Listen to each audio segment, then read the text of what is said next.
Hello and good evening, and welcome to the 16th episode of Deep Point with GillyCricket. Quite a disappointing day as an Indian fan, and it's purely because I think a lot of people after the first test had thought that this is going to be a 4-0 kind of result, and I remember at that point of time saying that it would be too early to rule out Australia making a comeback, or saying that it could be 4-0. And I think this test match comes as a wake up call for India uh, and its team. And we are mostly a few comments have come in, and they've come in on the subject that I want to talk about. I want to talk about the center of attention of this test match, which is obviously the pitch at Indore, and the ICC has rated it poor. Some Sudarshan in the comments is saying that this pitch was rated poor, but Ahmedabad wasn't. Strange.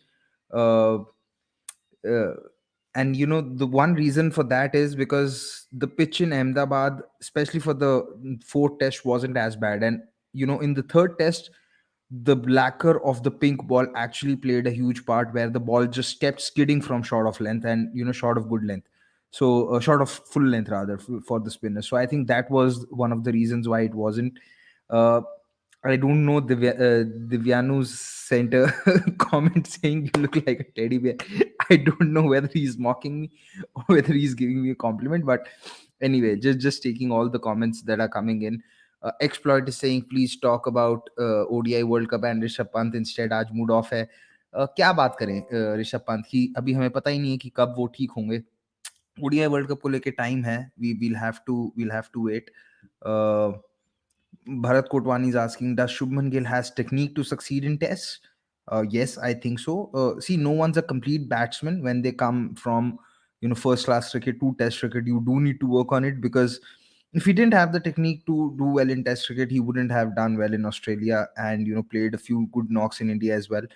I think the problem is that the pitches in India post that Chennai test that India lost to a Joe Root masterclass without having Jadeja in the 11 and Dom Bess having some luck, meant that India wanted to make those kind of pitches which would take the toss entirely out of the equation. If you see this test series, the team that has won the toss has actually not won the test match. And similar thing happened in that series as well, where after winning the toss, England couldn't beat India in the third and fourth test in Ahmedabad. So I suppose that a lot of this had to do with India's WTC qualification, and it's unfortunate. What I do feel is that batting is so much about muscle memory, and it's a mental game, that if you continuously play on pitches which are just meant for survival, when the you'll not know how to make hay when the sun shines. And it's something that even the Bangladesh batters have struggled with in T20 internationals, which is something that Mohammadullah had spoken of after crashing out of the uh, World T20 in 2021. So I believe we need to have better pitches. The pitch in Nagpur was fine. It was a slow turner, which is okay, but pitches like these, where there is space, where there's turn, 5 degrees of turn, and so much of inconsistent bounce, it's really impossible to play on these pitches. Uh, Divyanu Bhaitis is asking me, Kurgiyat Paji, just explain it to me. What is Vikram Rathore doing?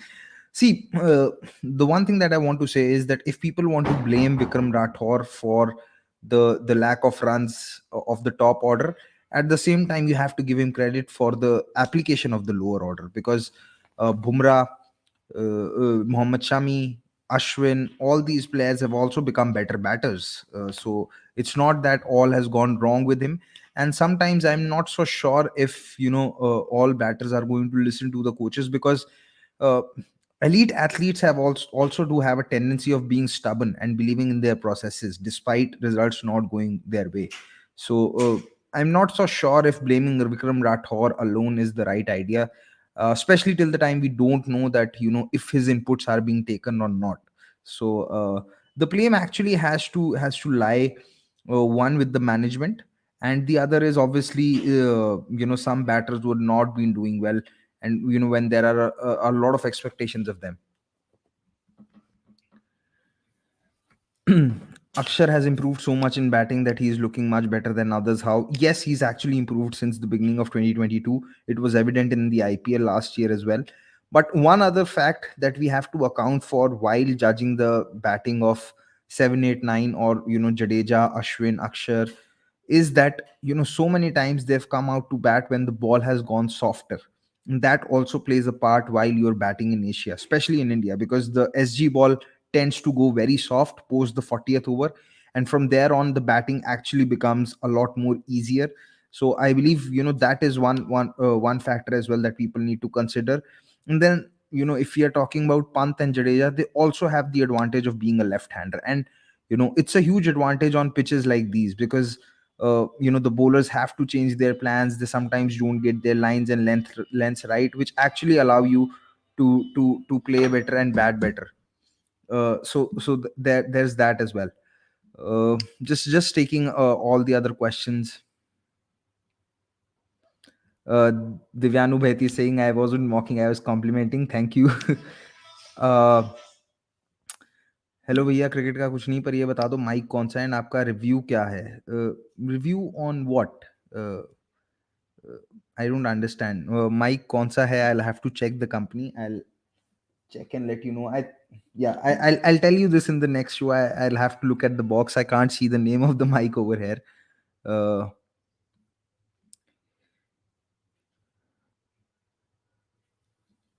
KL or Gill in WTC?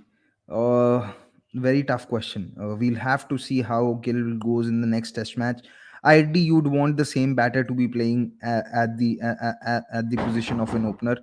But again, Gill, and this is something that I've addressed so many times. At that point of time, people really wanted KL to be dropped, and I said this, that there's a reason why KL was being bagged, because he had put in performances in South Africa and in England, and he was actually playing. He wasn't actually becoming a walking wicket. He was still playing the first 30 odd balls. He was just failing to convert his starts. So now that you've chosen to back Gill and drop KL in this test match, I believe it's imperative that you stick with Gill, and then see who does what. There's another thing that I've been reading throughout on Twitter, is that now people want KL to keep wickets because they've lost all confidence in Bharat. So this is the typical kind of reaction that I'm used to reading and hearing from fans after a losses, because just 3 days ago, when this test match had not been started, everyone wanted KL to be dropped, and now people want KS Bharat to be dropped on the basis of 4 failures, two of which have come on on a pitch like this. And in Nagpur, I thought he was not out. So people have to be a little patient, you know. Because if you're just going to keep chopping and changing players on the basis of 2, 3 test matches or 5, 6 innings, you're not going to gain much, and you're not going to know that who's a good talent and who's the kind of player that needs to be backed. I keep bringing up this example, but the fact of the matter is that Yuvraj Singh, for the first 50 innings in ODIs, did not have an average of 30. So, but he was backed. So sometimes you have to look beyond the numbers and back players accordingly.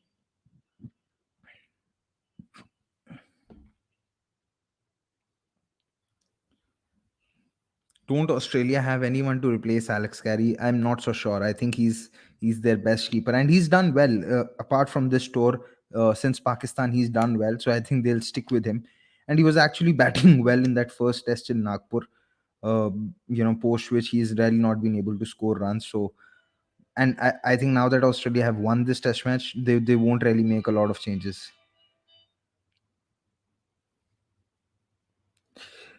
Divyanu Baheti is really, really wanting Gill to play, and he sent in 5 comments about the same. Uh, okay, we've heard you. Sudarshan is saying, do you think this pitch was also a result of curator not getting enough time to prepare, given that this was supposed to happen at Dharamshala?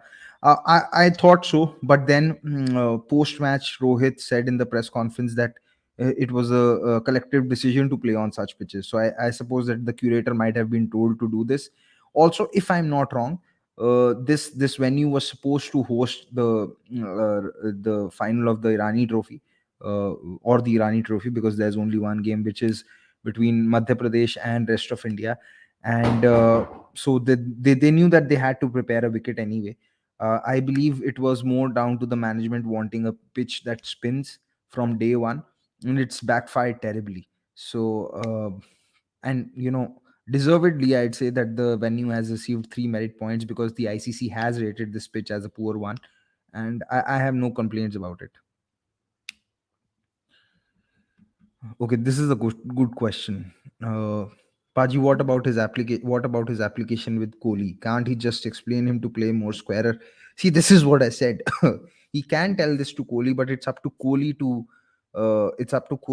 listen to that advice and then play it accordingly. Because the evidence of Kohli having not so many shots square of the wicket, especially versus spin, has been there for more than 3 years now. And I have been saying myself while watching the game from the outside that, you know, there needs to be more shots. Kohli needs to play the sweep. Kohli needs to play the cut a lot more. So if I from the outside can see that, this is not working with Kohli, I'm sure, the coaches can tell him to, but it's at the end of the day, it's up to him to execute it, and it's up to him to play that shot. If he's not playing those shots, I don't think the coach can do anything about it. Outcast is asking now, who does Cummings replace? Stark is a better batter in these conditions, and if Cummings comes for him again, lower order will collapse. I'm not so sure that Cummings will be back in time, and if he does, I think they'll probably play Cummings in place of. It's also going to depend on the pitch, because whenever Ahmedabad has hosted test matches, or there's been decent enough bounce on the pitch, there's been a decent enough bounce and pace on the pitch. So if that is the case, maybe they can play another batter, and if that extra batter plays, well, sorry, they might play another pacer, and if that pacer plays, it could be in place of in place of one of the batters. Now, who would that batter be is quite interesting, because I don't think you can drop anyone in the top four. Khwaja did well in the first innings. Head batted well in the second innings in Delhi as well as here. There's no way Labuschagne or Smith is getting dropped. So your options are, one of Green or Hanscom. And if you do want to drop Carey, then you'll have to ask Hanscom to keep wickets. Now, will they be that confident in his keeping skills? I'm not so sure. I do think that on good pitches, which is not like this one, they do need five bowlers to bowl India out, and even on decent batting tracks. So there's that. I think Australia will have to think this through quite well.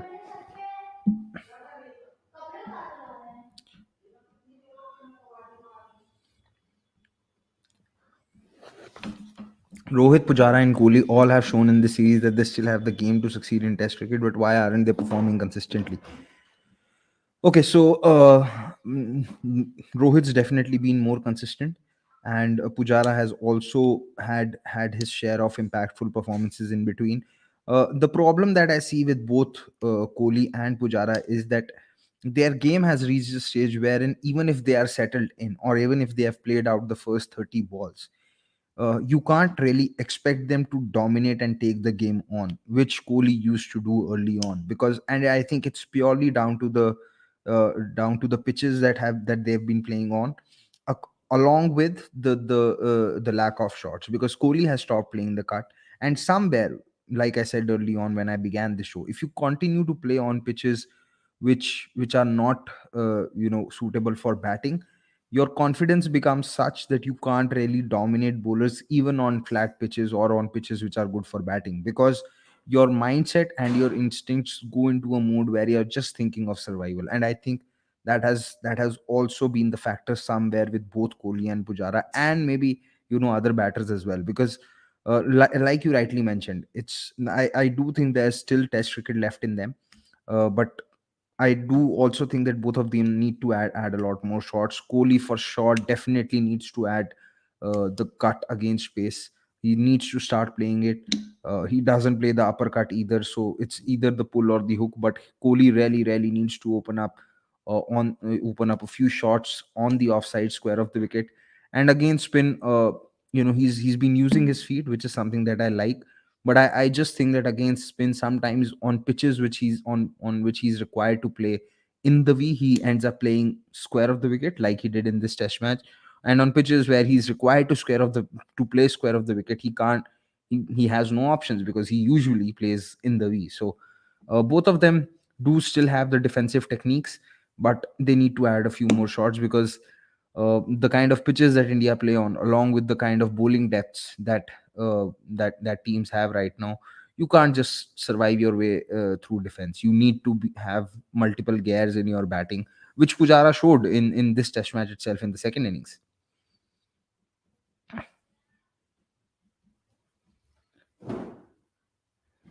Uh, yes, Divyanu, we can do that.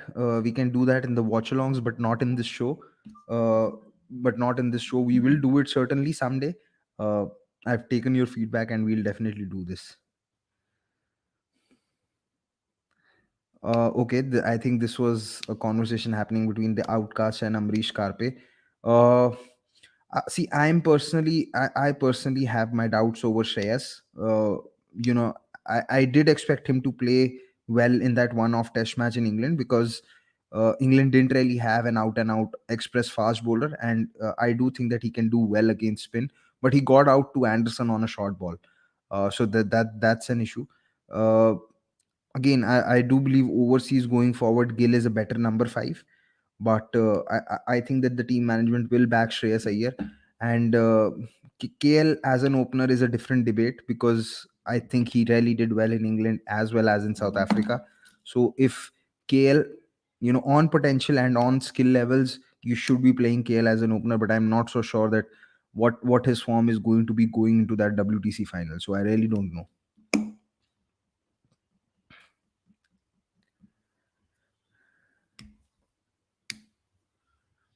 Just taking off. Just taking a few questions. Well, all of us miss that Kohli. I'm sure all of us are wanting that kind of Kohli to come back, but it's not happening. So yeah, really hope that Kohli comes back, who used to dominate spin like before.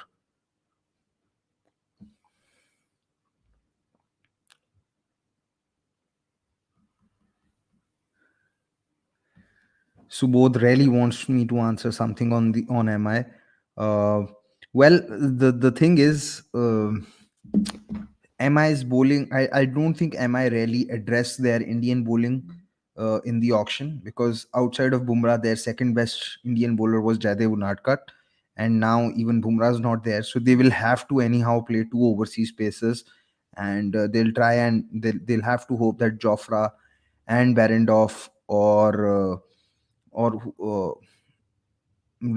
who's the third overseas pacer that they have? I've forgotten. Their two overseas pacers will have to do the job for them more often than not, because they look pretty light on the spin department as well, and then they'll have to get the batting order right.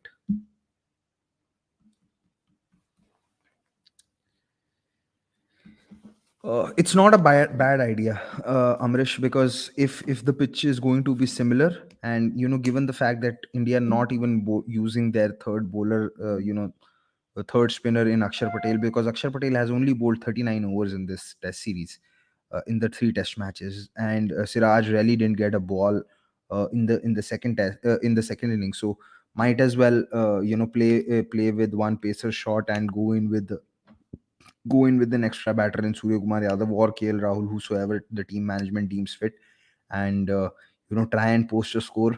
But would be interesting to see what kind of pitch is there.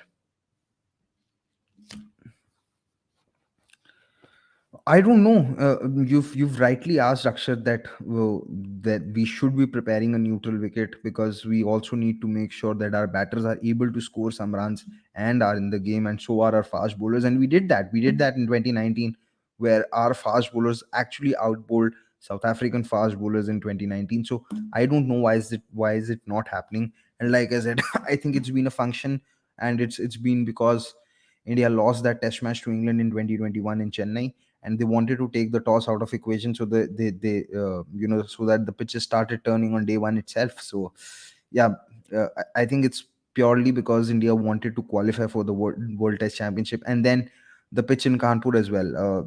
That Test match was drawn when New Zealand were nine down. So probably they want results, and they feel that on pitches which will turn, their chances of winning are far more than losing. But what they don't realize is that on pitches like the one in Indore, where it's fast turn with inconsistent bounce, there's absolutely no quality, no gulf in quality between an Akshar, Ashwin, and Jadeja and other spinners. So It's a very fine balance. I hope to see some good batting pitches, some sporting pitches which have something for the fast bowlers. I love the kind of pitches that Pune offers, not the one in 2017, but the ones that you see in the IPL. I love the kind of pitches which are on offer in Wankhede, because they give something for everyone. I love the kind of pitches that are there in Kolkata. It's unfortunate that we had to see the kind of pitch that we saw in Indore.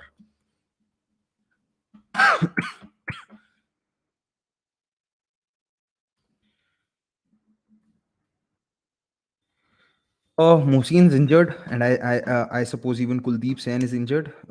So I don't mind this bowling lineup of Bumrah, Siraj, and Shami.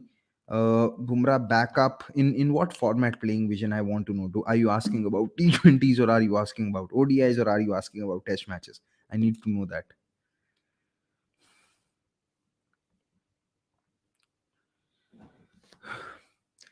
Very good question. I suppose that uh, more than inability to hit against spin, it's about the inability to pick the turn from the hand, because, or maybe the length from the hand, because that is why he's been stranded on the pitch. I do believe that he can play spin from the crease. It's just that he really couldn't come down when he wanted to, because he couldn't pick up the lengths. And I think that started to play on his mind in this series, in this test match in particular, and then got him out.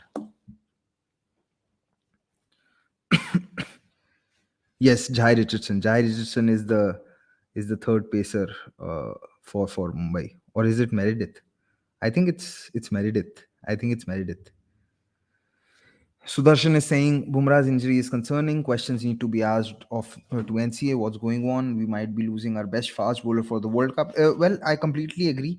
For me also, it's been very frustrating, because I think it's now been roughly 5 to 6 months that Bumrah's been out, and we've not known what exactly is his injury. We are now reading through sources or leaks that he might be going for a surgery. In an ideal scenario, you'd want someone from the NCA or someone from the BCCI coming up and clearing the air in a press conference, and giving some proper communication to the fans. But communication is one thing that BCCI really doesn't believe in, and we see many examples of it day in and day out, whether it is respect to the squad selections or replacements. We have absolutely no idea what's happening. So it's unfortunate, and it's also concerning, because this is not the first time that when a player has gone to NCA, his injury has become more serious. Hardik Pandya suffered the same fate. Bhuvneshwar Kumar did it. Riddhiman Saha did it. So questions really need to be asked of NCA.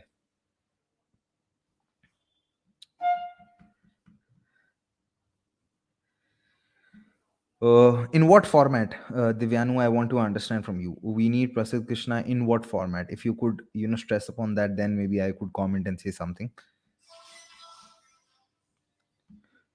Akshat Mishra, thoughts on Steve Smith captaincy was more proactive than Cummins, and also like the strategy of Australia to use stumping as a way for umpire review for saves. I thought that was excellent gamesmanship from Carey and Australia to appeal for a stumping at all times, and it is something that KS Bharat and India could have done as well. And yes, I liked how Steve Smith captained.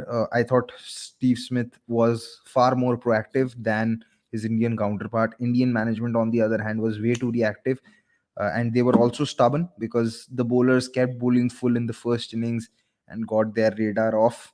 And that's something which resulted in the Australian top order to score a few runs easily. And then I've spoken this on the reviews after every day, that India need to promote Akshar the batter and make sure that there are runs being scored and runs not being lost. But Akshar coming in at 9 in the second innings was baffling, to say the least. So yes, there have been, Steve Smith on that front was actually very good.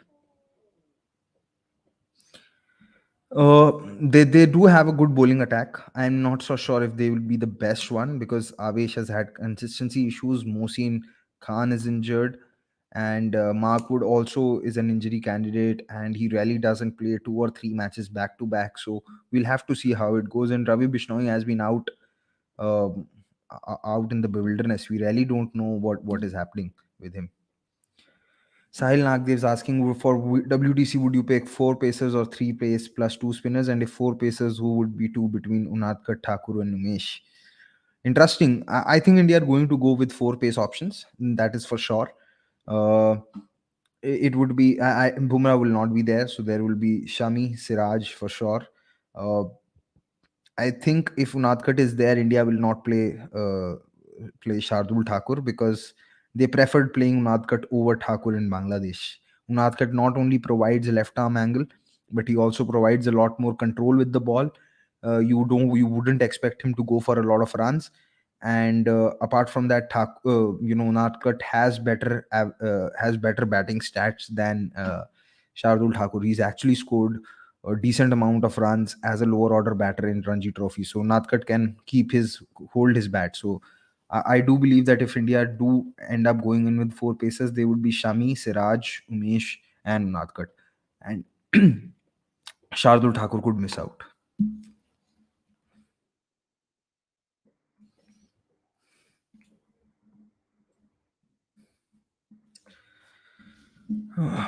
Why the stakes have gone down considerably while playing spin in modern times. See, one factor of it is definitely that spinners have become far more quicker.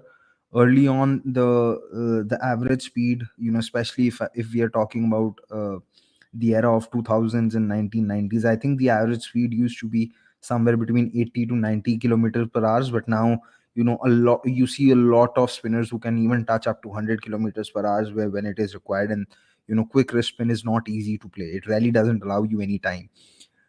Then DRS has made a has then DRS has been a factor. Early on, batters could just play with their pads on the front foot and not get dismissed LBW, and umpires also didn't used to give it out LBW because of the height. But after DRS, umpires have now started to give those kind of shots out as LBW. And this is one point that Dinesh Karthik made on air during the commentary, that uh, playing with the pad in front of the bat or pad alongside the bat is something that used to happen a lot more before the DRS, but now it can't. Now it doesn't happen.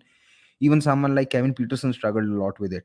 And he had written an email to Rahul Dravid, and Rahul Dravid told him that to practice playing left arm spinners without the pad, so that his instinct is that he starts playing left arm spin with the with the bat, and not get his pad in the way. So these are the two reasons, especially, that I feel have made playing spin a lot more difficult than earlier. And yeah, I mean, I'm happy because it has now brought in the finger spinners back into the equation, because in between you felt that finger spinners were going out of the game. Can Khalil Ahmed be in ODI for India with a good IPL? I don't think so. I think he'll be in and around the squad, but not in the 11, because also he also has injured himself. He just recently went through a surgery, so we'll have to see that if he gets fit in time for the IPL. Lathan Lyon is the best spinner compared to his Indian counterpart bowling wise. No, don't agree.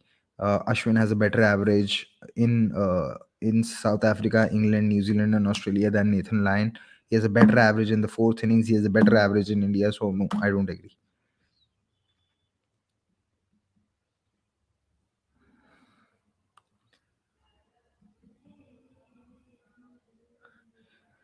Sahil Nagdev is asking, who will England pick for World Cup in your opinion between Jacks, Livingstone, or Ali? Interesting. I think Livingstone can play as a pure batter.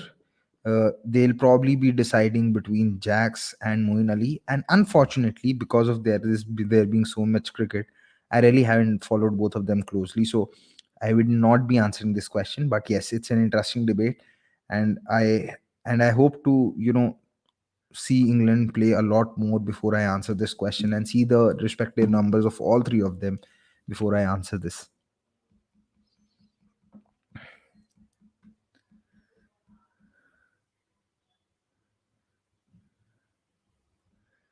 Rachit Tiwari saying, I don't know if you've already talked about the demerit points, but I hope this improves the pitches in the future. I have, and I've, myself said that the pitches need to improve.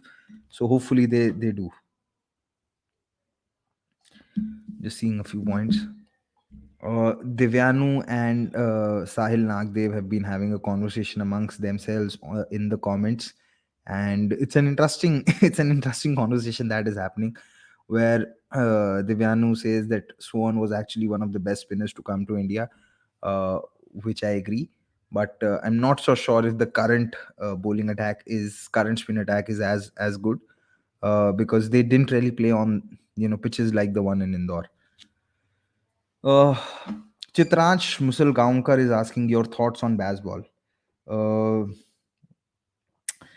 See, it's a tactic that has come out of England batters not having the required skill set to bat conventionally in test matches. And when I say England batters, I'm not including Stokes or Root here, because I think both of them are decent enough batters to play the conventional game and defend where it is required and then attack accordingly according to the match situation. But England batters were being found short of playing the defensive game in testing conditions. So they thought we might as well try and attack the bowlers and disturb their lengths and line and lengths and their control and see how it works out. To their credit and to their luck, they've been able to do it well, and they've had the kind of pitches that have allowed them to play that kind of uh, test cricket, and that kind to do that kind of a batting, because England the pitches in England this time were flatter than usual. And at the same point of time, they've had the sense to change gears and bat accordingly when they've been found in trouble, because when they were 1-0 down versus South Africa at home, Stokes and folks actually batted in a conventional manner and did not attempt any baseball, so as to say. And similarly, Root, when England were 21 for 3 against New Zealand in this last test match, Root also took his time and then started to play his shot. So baseball, I feel, is more a tactic that has come out of doing what is best for England. I don't think it's going to is going to work for other teams which do have conventional batters. If you're going to ask a Pujara to play a baseball, it's not going to work. People need to understand this. So uh, it's something that England are doing for themselves. If you ask a batter like Babar Azam or Azhar Ali, or the batters who are or even a Dean Elgar to do baseball, it's not going to work. It's going to work with batters who have a lot of aggressive shots and who trust their attacking instinct a lot more than defensive instinct. So that's about it.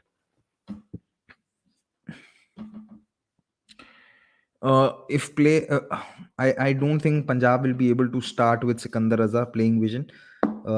I think their forced foreigners to start off would be Bairstow, Livingston, Sam Curran, and one of Rabada or Nathan Ellis. So Sikandar Raza will, I think, probably be a backup all rounder for Sam Curran. Divyanu Bhaiti is saying 100% agreed, Paji, on your thoughts on baseball. It's a tactic which has come from their limitation, but I feel this technique can do wonders on pitches like butter. 100% agree. I'd be very interested to see how it works in pitches like the one in Australia, where England have been found wanting for the last 2 decades. So we want to see that before I say that okay, it's the only way to play Test cricket. Any more comments? Yeah, there are some new comments. Has anyone noticed boundary lengths in PSL are very short, or is it normal? I've not been able to follow PSL as closely as this time, but boundary lengths in PSL have been short in the last 2 seasons for sure when I've followed it closely. And this is why once I joked that PSL is an extended version of Hong Kong Sixes, and I did get some flack for it. But it's a very enjoyable league, because I want to see T20s where runs are being scored. Also, what it is doing is it is allowing Pakistan to unearth some batters who have high intent, someone like an Azam Khan, but they'll have to use those batters in their international setup. They can't be stuck with Babar and Rizwan in T20 internationals while Azam Khan is breaking down the door in PSL. So they have to find that balance somewhere. Akshat Mishra is saying, I feel Bumrah should take a call on test in the near future, considering his frequent injuries. I just feel his. Interesting. I do feel it's the other way around. I feel that India really do need Bumrah in overseas test matches. They can, they are okay with not playing him in domestic test matches. Uh, I think they can do without Bumrah in in probably one of the white ball formats as well. Not in ODI. I think they can do without Bumrah in T20 internationals, but not in ODIs, because in ODIs you do require the bowlers to come in and phases and break the game open. In T20Is, the impact of a bowler is much more limited because of, it is capped by the number of balls that he can bowl, which is just 4 overs. So I do feel that India really do need Bumrah in overseas test matches and in ODIs. But too early to say when he should consider taking a call on his future, whether it be tests or T20s or ODIs. I think there's still some time left for it. Have leg spinners in Test cricket since the last decade completely gone out of favor due to lesser fat wickets produced? Oh, interesting question, Shalab. Have to give it some serious thought. But I think Test leg spin was always a very high risk option in Test cricket. There have been leg spinners. Pakistan have played Yasir Shah. England have experimented with Adil Rashid. Sri Lanka have played a few leg spinners. India actually haven't since Amit Mishra.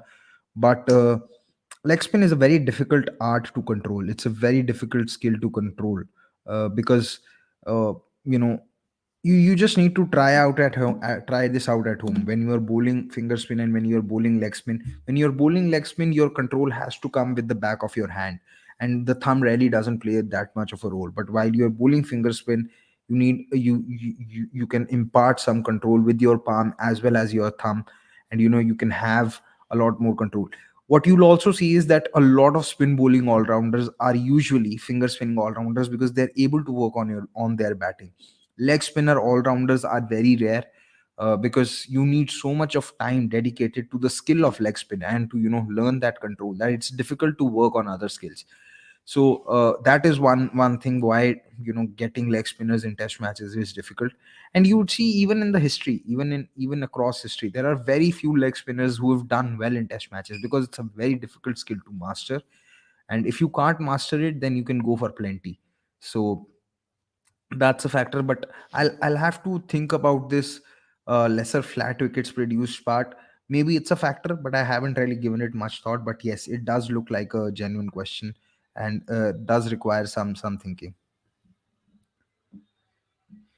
Shouldn't WPL have a different format, something different, like 100 or something? We might not be able to, as men's IPL would bulldoze the craze. Um Different format in what sense? I mean, I you want it to be like 100, as in play it like the 100. I feel the format's fine. I think it's imperative that you give 8 matches, because uh, anything lesser than that really allows for a lot of for a lot of uncertainty. I think there's a lot of uncertainty even in the men's IPL as well, when you have just 14 games. So 18 will definitely have more uncertainty, but if you 8 games will have even more uncertainty. But if you reduce it further, then I think uh, there are chances that there's a lot of luck factor in play and a lot of randomness at play in the tournament. But if you mean in terms of having a format like playing T20, playing the WPL like the 100, then I'm not so sure. uh, I think probably you need to rephrase your question, because there's also a possibility that I've not understood your question very well, so you can ask it again.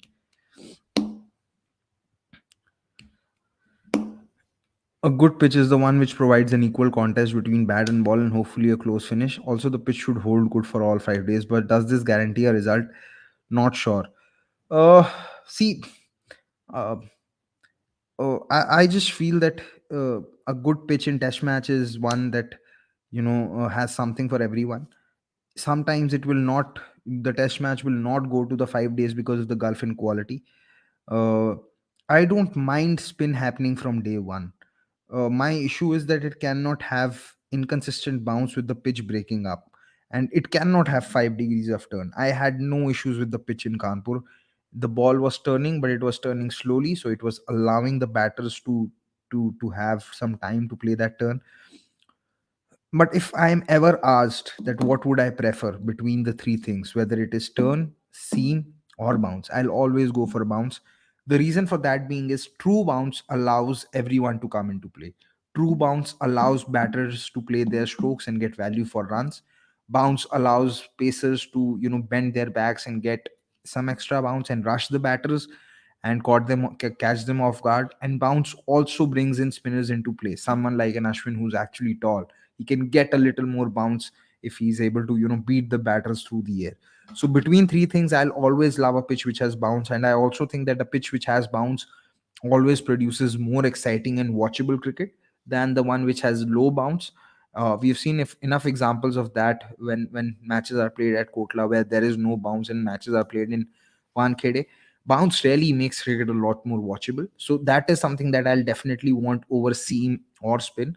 But what I am saying is that even if there is seam or spin, you do want to make sure that a minimum score in the first innings is somewhere around 300 to 350. Anything less than that, then you can be assured that a test match is not going till the fourth day, regardless of the quality of the teams.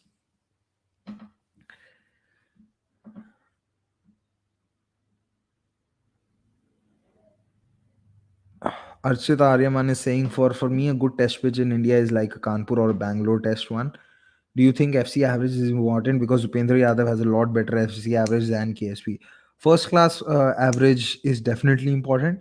And I don't think that the pitch in Bangalore versus Sri Lanka was a good one because it was turning a lot on day one itself.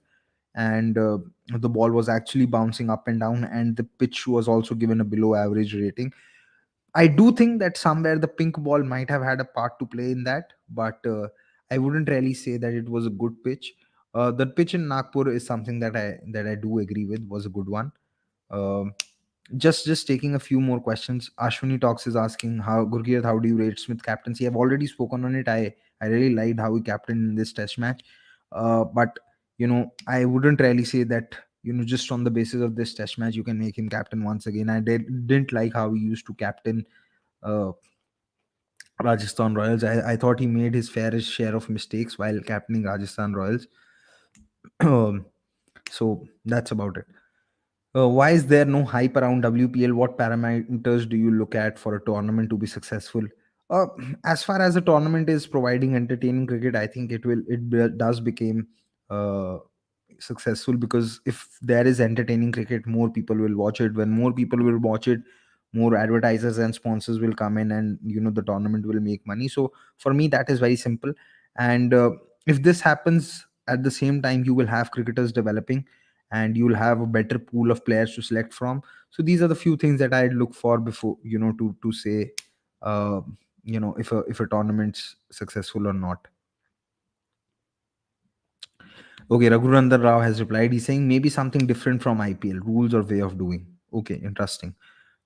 Maybe they can. Maybe they can. I think at this point of time, given the short turnaround time of organizing a tournament like WPL, they really don't want to try anything out of the ordinary. They just want to get the basics done and start off the cycle.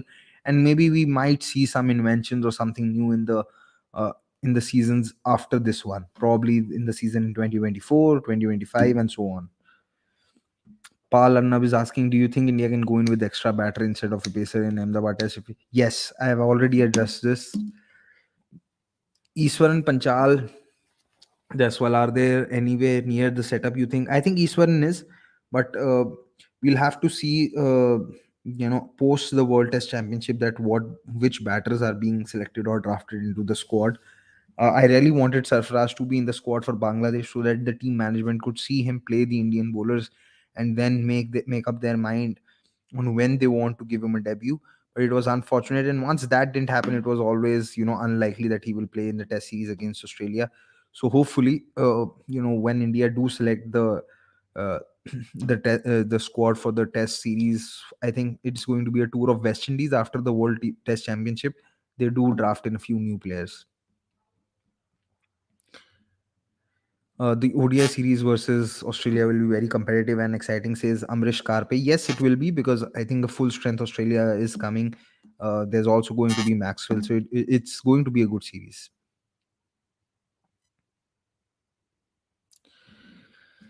Uh, this is a good question because there's been a lot of debate on if you have bowlers who are horses or for courses, why do you not have batters who are horses for courses? My issue with Mayank is I am not on that board yet, is because one, Mayank played a lot of test matches before 2021, when the pitches were actually difficult for batting, when the pitches were actually good for batting in India, he's not really played on these pitches which have been difficult for batting.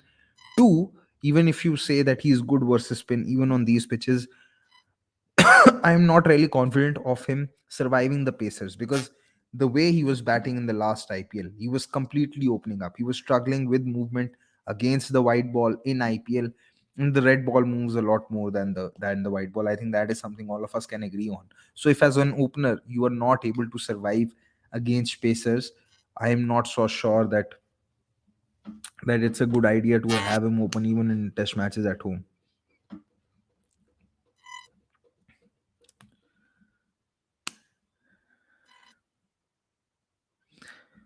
Akshat Mishra saying, one concern I do feel though is not having transition batter ready to replace the current players. Rohit Vijara are 30 around 30.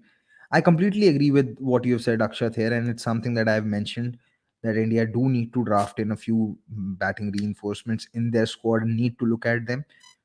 Because you're right. Some at some point of time, Pujara, Rohit, and Virat are going to call it a day, even if they're not going to get dropped. And I don't think India have replacements ready for sure. I don't think India have a replacement ready for Virat Kohli when they tour South Africa later this year. Uh, Thoughts on Dravid as a coach and Rohit as captain? Do you think they lack that winning mentality and taking tough decisions? No, I don't think that they lack winning mentality. I just think that they can be stubborn sometimes, which is something that a lot of managements have been guilty of. And see, it's a very subjective thing, because if you are in that role, there is going to be some bias that you have, and without that bias, it is impossible for you to do that role, because you are the one who's going to face the brunt of those decisions. For example, if I am there in Rahul Dravid's position, I would definitely, and I know that I'm going to take the brunt of the decisions. I'm going to face the brunt of the the bad results. Then I might as well take those decisions that I am comfortable with. Right now, you may or may not agree with it, but because I am the one who's going to face the brunt of it, it is me who has to be convinced of the decision making before I make any decision. So I wouldn't really say that they lack winning mentality. I don't think anyone lacks winning mentality as such, because as professionals, you go out and you go out to play to win.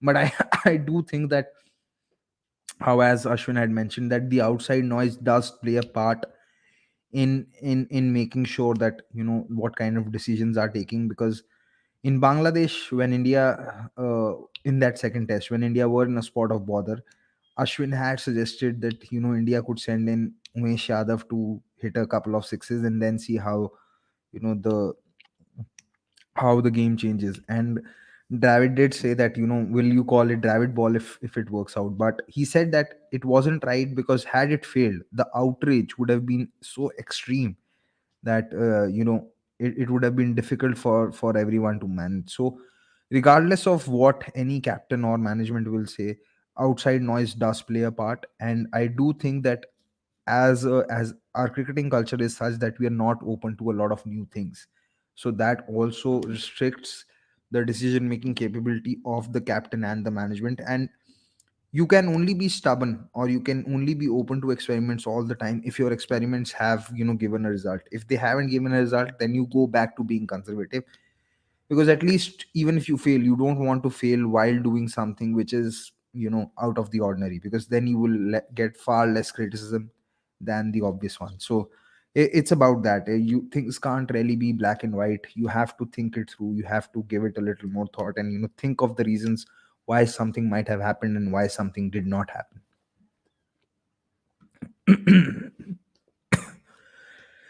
Do you think Indian batters and VS fans sometimes find it difficult to gauge a power score on pitch, cause our bowlers are far superior and usually make whatever batters scores as daunting? See, fans making that mistakes is not the same as batters making the same mistake.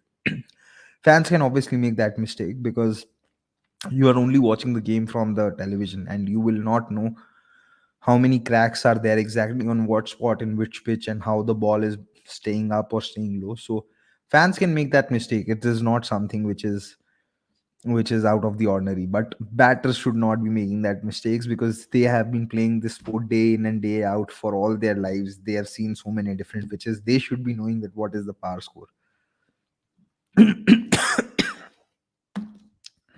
Chujant is saying your voice is much clearer now with the new mic. The mic is the same. I don't know what happened. Maybe there was some issue with the laptop, but mic is the same. Thank you, Chujant. It's just that my throat has also not been in great shape for some time now. So Darshan is actually making an excellent point here. He's saying that FC averages are a bit inflated IMO nowadays due to matchup. Strong teams like Tamil Nadu versus Andhra Pradesh, Arunachal Pradesh, allied elite and plate system with promotion and relegation.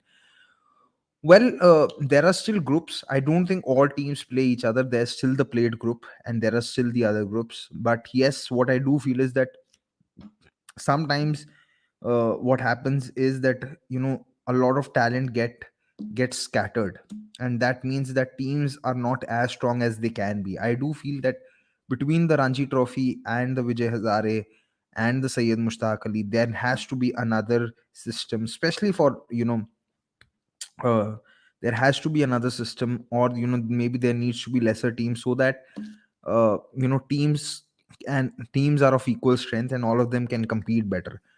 If we see right now, the what happens is, I think the the the population to make the team, to make 38 teams in the Ranji Trophy is not equal.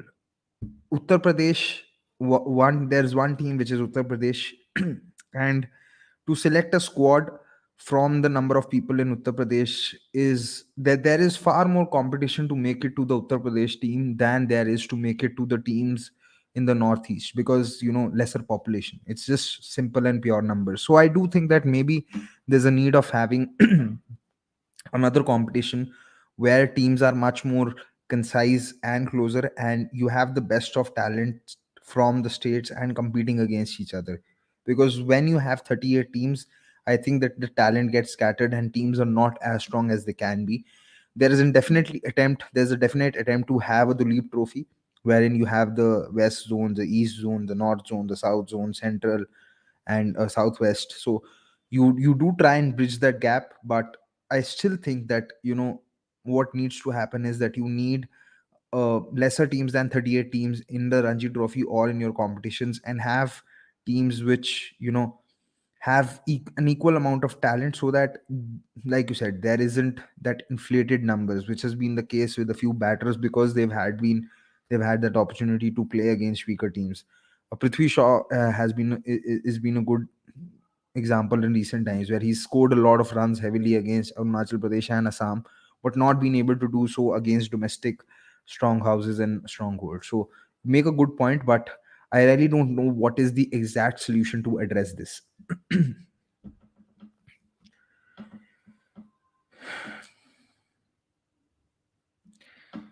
Interesting question. I thought he batted well in that first test in Chennai, but then Anderson worked him over.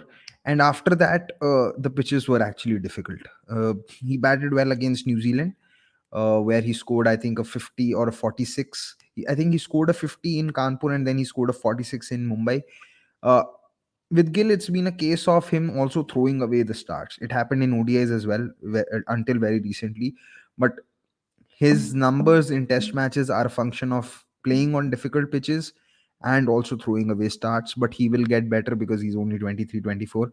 But again, I think you need to allow your young and fine batting talents to play on some pitches where they can get some confidence on scoring runs. Because if Shubman Gill is not being able to score runs on these pitches, I don't think there is any other batting talent that can score runs either on these pitches consistently. It's very difficult to average more than 35, 40 on these pitches if you're playing at a stretch, because these are difficult batting conditions. Let's face it, it's very, very difficult to average more than 40 on these pitches, regardless of who you are. Because if the ball is pitching on leg stump and leaving and missing your off stump, that's too much turn for any batter to decipher and play consistently. It's not that it is happening only on the fifth day, it's happening on day one. So it's difficult for any batter to score runs consistently, on these kind of pitches. There will be some special innings like Rohit's in 2021 in Chennai, but it's an exception. It's not the norm. It's very difficult to bat like that.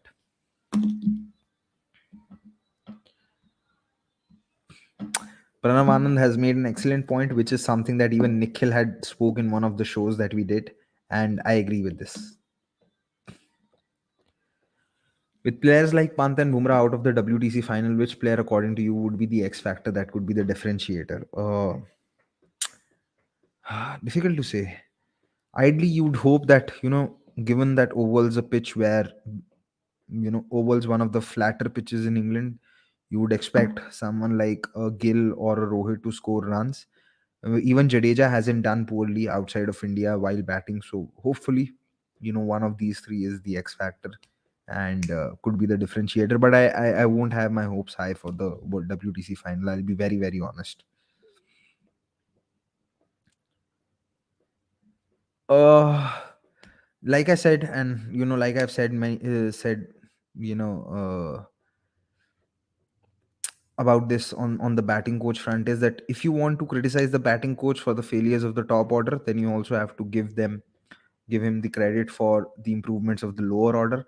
And beyond a point, I don't think any batting coach can do something about the technical errors that a batter has been carrying for 3 to 4 years. A batting coach can only advise, but at the end of the day, it is up to the batter to correct that mistake. But if the batter is stubborn, what do you do? So, like I said, it's very difficult to pass a comment on the batting coach without knowing the details of the conversations that are happening between the batting coach and the players. Who knows that the batting coach might be giving the right inputs, but the players are not following it? Can't do anything about it. I assume nothing much a batting coach can do, as no batsmen lack technical flaws. This is Raghurandan Rao saying. I think there are technical flaws, yes, but it comes down to the batters. It also comes down to the batters' application to work on their technical flaws. Ashwini Talks is saying, why not make teams of Northeast states a single team like West Indies? It's not just restricted to Northeast. There are some teams who are not even from the Northeast, but they struggle. There is Odisha, who struggles. So uh, to reduce it to the Northeast would be unfair. But I just think that, instead of 38 teams, there probably need to be 20 teams maybe. Or, even if you want to have three groups, you could do it in do 21 teams and have three groups of seven, wherein six teams are playing, where every team is getting six matches, three at home, three away, maybe that way. But I wouldn't really say that you need to club all the Northeast together. There's vast difference in general between the surfaces in Ranji and international game, isn't it? If national team plays on such pitches, why not? 100% agreed with Pranav Anand over here. One of the reasons why India have become better teams while traveling is because the pitches in domestic cricket started to become pitches which are good for pace bowling, where there is bounce, where there is movement. So yeah, you don't find pitches like these in domestic cricket that often. That is 100% correct, as Pranav has mentioned. Your views on active recently retired players better at commentary? Simple enough. They've been closer to the sport than what others have been, who played the sport 20 or 30 years ago and are not willing to update themselves. So they'll obviously, be obsolete at some point of time, and the ones who are much more recent understand the sport much better. But you can't say it for all players either, because there are some players who have recently retired, but they don't offer the insight that you expect them to. Bharat didn't use his opportunity to the fullest. Who will be the right wicket keeper for the WTC final? Your thoughts? KS Bharat, because he's batted 5 innings, got dismissed 4 times, out of which two of them were on a pitch like this in Indore, and I thought he was unlucky in Nagpur. So I don't see any reason to not stick with him. Uh, I've not seen something else or something drastically different with Ishan Kishan. He also struggled against spin on relative pitches in ODIs and T20s. So I don't know how he's going to be better than KS Bharat, and I don't think he's a better keeper than KS Bharat. Apart from that, if we are just looking at sheer numbers, KS Bharat had an average of 37.3 from 135 innings in domestic cricket, while Ishan Kishan had an average of 38.5 or 38.7 from 80 innings. So there isn't much to choose between the two of them. So I might as well stick with Bharat and see, how he can do. And he's also traveled with the team to England. Uh, and I thought he was there with the team even in South Africa as well. So might as well, stay with KS Bharat and not just discard him after 4 innings. Varun Venkatesan saying, by the way, your views are simply good. You are ardent fan here. Thank you. Hi. Thank you so much, Varun. I would just make one request to all those who are watching, that please press the like button and share this show with all of your friends and family who are, avid cricket fans and followers of the game. Ask them to subscribe to cricket.com, follow our content. We've just been verified on Twitter as well now. So that's a start. And yes, please do follow me or other people that you see on Twitter and on other platforms, so that there's a constant conversation happening on the game. And we are constantly engaging in debates and whatnot and rants and so much which related to the game.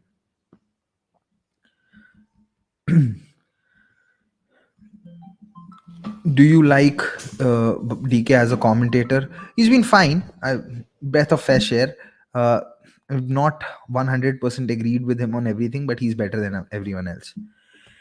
Pranam Anand is asking, if Akshar wasn't your best or second best batter so far, do you think he would have been dropped in the next game? If yes, then are we playing with the strongest bowling attack? Akshar hasn't bowled a lot though.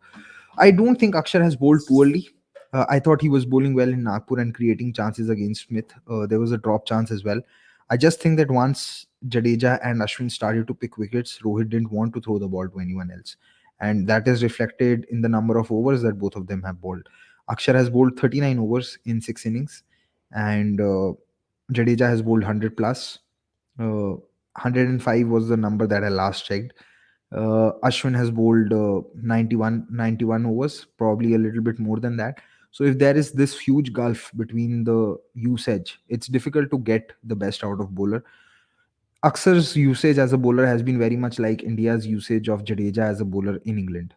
Jadeja in that tour, before the last day at Oval, in those 4 test matches, hardly bowled a bowling spell of longer than 6 overs. And here also, there's only been one spell that Akshar has bowled, which has been greater than 5 overs. So in that in that sense, it's difficult to judge Akshar as a bowler, because he's not getting enough chances to bowl and he's not getting enough chances to work out the batter. So that is there. And there's always this constant pressure that, okay, if I don't deliver instantly, I might be taken out of the attack. So I think it's unfair to judge a bowler like that. And I think if the pitch is going to be difficult for batting, it's better to drop one of your pacers for an extra batter. And this also tells people that why the need to play the fourth spinner in the first test match was uncalled for, because even if you're not able to use your third spinner, how are you going to use your fourth spinner? So I don't think Akshar is going to get dropped. And to answer the question, if he wasn't the best or the second best batter, it could have happened. But in place of who? Would you have rather played an extra batter, or would you have rather played Kuldeep in place of him? I don't know. But I do think that if Kuldeep would have played in place of him, I don't think his utilization would have been any better, because wrist spinners do sometimes take more time to get into a rhythm than finger spinners. So it's a very difficult one.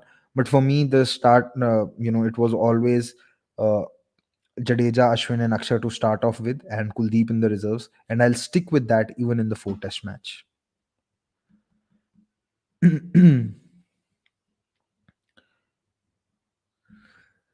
Sanju should have been selected as a batsman purely ahead of Sky in the ODI series versus Australia. Maybe he missed out because of that weaky bracket, as Ishan and Rahul are there. uh, See, Sanju's selection over Surya Kumar Yadav's selection over Sanju is very similar to Surya Kumar Yadav's selection over Sky, over Sarfaraz in Test matches. Selection is elimination by nature, because at this level you have far too many players who are good enough to play in the national team. And if you're just going to select on the basis of numbers, you can set up a artificial intelligence for software and it can do that. But those who select the players will always look beyond the numbers, right? And that is why you have selectors with some amount of cricket credentials to select a team, right? So that is there. I'm not saying that it hasn't been unfortunate for Sanju to get dropped. I'm just saying that that is how selections play out. Team managements and selectors will always have their favorites, and they will always select players on the basis of that. At this point of time, it's clear that the preference is to make Surya Kumar Yadav a three format player, and that is what is going to happen. Whether it's correct or not correct, it is something that only time will tell. But at this point of time, you do have to feel a little bit for both Sarfaraz and Sanju that they're being consistently left out despite performing. But it is going to happen. You can't do anything about it because there are only 15 who can be in the squad. Oh, I 100. If someone is saying that Shubman Gill gets scared of the short ball, they've not been watching any cricket. I can assure you. I think I am a Jabra fan, but Gurkirat, you are much beyond. I don't know what's that supposed to mean, but thank you so much, Ashwini. Alankar Mishra is asking, what are you expecting from Ahmedabad? I'm expecting a slow turner, but I'm not so sure if last minute changes of the pitch are going to help. So far, the pitch at Ahmedabad has been such that it has had bounce and it has had pace. And it won't be the worst thing that if India play on that pitch. If it's a slow turner, I don't mind that. If it has bounce, like I said, I don't mind that because I think it gives an opportunity to batters to score some runs. Uh, but it and if it's a pitch which has a normal pace and not as fast as this one, then I also think that Indian spinners do become better than their Australian counterparts. uh, so but Rohit's statements didn't give me a lot of confidence. He said that it was a collective decision to make these pitches. I'm not so sure if he said it in a way to defend these pitches or he actually believes in it. But if he actually believes in it, then it's quite shocking because in the past what we have seen is that uh, playing on rank turners hasn't really helped India because it has reduced the gulf of the quality of spinners in the Indian. It has reduced the gulf in the quality of the spinners of the Indian team and the opposition team. So I hope the pitch is not anything like the one in Indore. Do you think India didn't bowl well in this test in the first innings? Quite full deliveries and on leg side during Khwaja and Labuschagne partnership. Amrish, you are right, but that is bound to happen someday. You can't expect the bowlers to be on their mark at all times, especially when they are under pressure of defending a low score of 109. Yes, India didn't really bowl well, but I wouldn't really blame the bowlers. It is something which is a part and parcel of the game.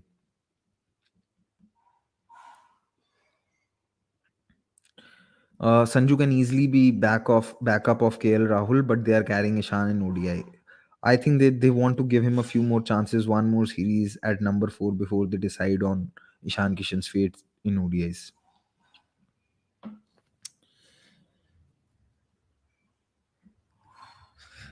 If we only go in with one spinner, it will be Jadeja. If India do want to go in with two spinners, then they'll have to expect Jadeja to play like a proper batter, which he can. But I don't think India are going to do that because that would mean that India will have to drop a specialist batter, which means that Jadeja bats 6 or Jadeja bats 5, KS Bharat bats 6, Ashwin bats 7. And I'm not very comfortable with that idea because we saw that Ashwin at 7 in South Africa wasn't a good idea. Ideally, you'd want 6 proper batters with Jadeja at 7, or maybe you can have Jadeja at 6 and KS Bharat at 7, and then your 4 pacers. Top 5 to me will be somewhat like uh, you know Rohit, Pujara, and Kohli are certainties. Uh, I would prefer if India have Shubman Gill at 5 instead of Shreyas Iyer, but I think India will go for Shreyas Iyer. And I'm saying this purely because of the conditions, because I didn't really expect Shreyas Iyer to get bounced out in England. I do think that if the ball starts moving a little less or if the pitch is flat, someone like Shubman Gill can take on the bowling a lot better than what Shreyas Iyer will do, especially against the bowling attack of Australia, which is going to have 3 to 4 paces, which will have a Pat Cummins, which will have a Mitchell Stark, which will have a Cameron Green, and which might have a Hazelwood or one of Scott Boland. So I think on that front, Shubman Gill is definitely better. With you can have KL Rahul opening on in those conditions. But I think what will happen is that one of KL Rahul or Gill will open along with Rohit, and India will stick to Shreyas Iyer at 5. And I am not having any hopes from that tournament, from that one game at the Oval. Can Sri Lanka actually beat New Zealand 2-0? It's difficult. I can expect them to take a test match because Bangladesh also beat New Zealand, but I am not expecting them to beat New Zealand 2-0. After Ashwin, who do you think are contenders in red ball apart from Sundar?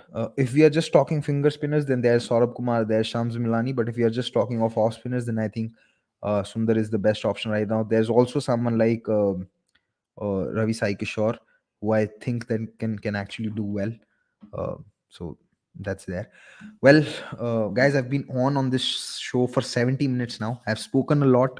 I'm getting tired now, but as always, it's been a great session. And like I say, it's it's it, it's something which gives me a lot of happiness as well, and makes me feel very. Uh, it's also a sense of honor that people are looking forward to this show. They look forward to me answering their questions and clearing up their queries. I hope that you guys, whenever you come on this show, enjoy being on the show. And like I said, please do press the like button and do share and subscribe to this channel and share it with your friends about the show. Do ask your questions, keep DMing me, keep watching other content of cricket.com. Tomorrow we'll be having a watch along of the last of the first game of the WPL. uh, Bharat Kotwani saying that please take my last comment. Jadeja no ball impact in this match. I think it was a huge moment. Uh, See, you know, all batters are going to enjoy some luck for sure. Luck is a part and parcel of the game. Rohit Sharma was lucky. He was out and no one appealed. He was out LBW, but they didn't take a review. It's what you do with your luck. Yes, Jadeja bowling no balls is a problem, but to say that, just that no ball or just that event over a test match that has been played over 7 sessions is the defining moment of the test match, I think it's unfair. I think a lot of blame has to go with the Indian batters and the pitch for India losing this test match. Just that no ball, I wouldn't really say is something that has decided the fate of this test match. But yes, no ball is an issue with Jadeja that he needs to work upon. Hopefully, he does it very soon. On that note, I'll now be ending the show. Like I was saying, it's been great to do this show every week and I really enjoy it. And I hope there are a lot of positive discussions. I hope you guys enjoy having these discussions and conversations with me, and I look forward to doing this show a lot more.